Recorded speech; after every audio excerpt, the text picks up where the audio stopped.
আজি দুপৰীয়া বনাইছোঁ আলু দি তিতা কেৰেলা ভাজি। এনেকৈ আলু দি তিতা কেৰেলা ভাজি বনালে অলপ তেল বেছি কৰি দি পেলাই জলকীয়া গুড়া নিমখ এনেকৈ কেঁচা জলকীয়া ফালি দিওঁ। এনেকৈ কৰি মিহি মিহিকৈ আলু তিতা কেৰেলাটো কাটি লৈ ভাজিটো বনালে বহুত টেষ্টি লাগে, ভাল লাগে।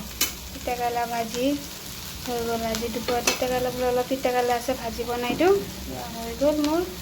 বিলাহী পিঁয়াজ এখন চব্জি বনাব ওলাইছোঁ। পিঁয়াজটো বিলাহী পিঁয়াজ ফ্ৰাই কৰি লৈছোঁ, লৈ পেলাই এনেকৈ উঠাই থৈছোঁ।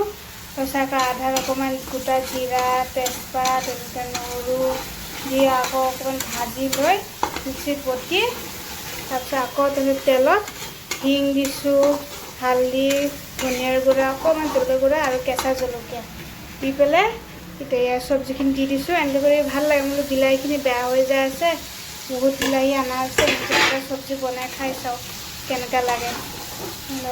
আৰু এইফালে তিতা কেৰেলা ভাজি বনাইছোঁ কালি। আজি 15 আগষ্ট কাৰণে বোলে চব বন্ধ, ভাবা নহ'ল চব্জি তব্জি অলপ কিবা আনিম। বিলাহী আছে, ইয়াকে চব্জিটো বনাই দিওঁ।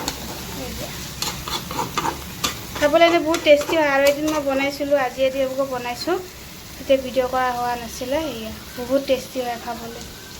জেৰিফাক পঢ়িব দিছোঁ, এয়া লিখি আছে, এয়া পঢ়ি আছে। আৰু নতুনকৈ আমাৰ দুটা পাৰ আনিছে, একেবাৰে কি পাৰ নাজানো, ভৰিৰ একেবাৰে নোমবোৰ ইমান দীঘল দীঘল, পিছফালে দেখোন এনেকুৱা দুটাৰে। কালি কামত গৈছিলে, ৰাস্তাতে দেখা পাই লৈ আহিলে। ইয়াত বাৰান্দাত গোটেই এইবিলাক বস্তু গুচাই এনেকৈ কৰি দিছোঁ। বৰ্তমান এনেকৈ দিছোঁ, পিছত ঘৰৰ গাঁৱত পঠাই দিয়া হ'ব।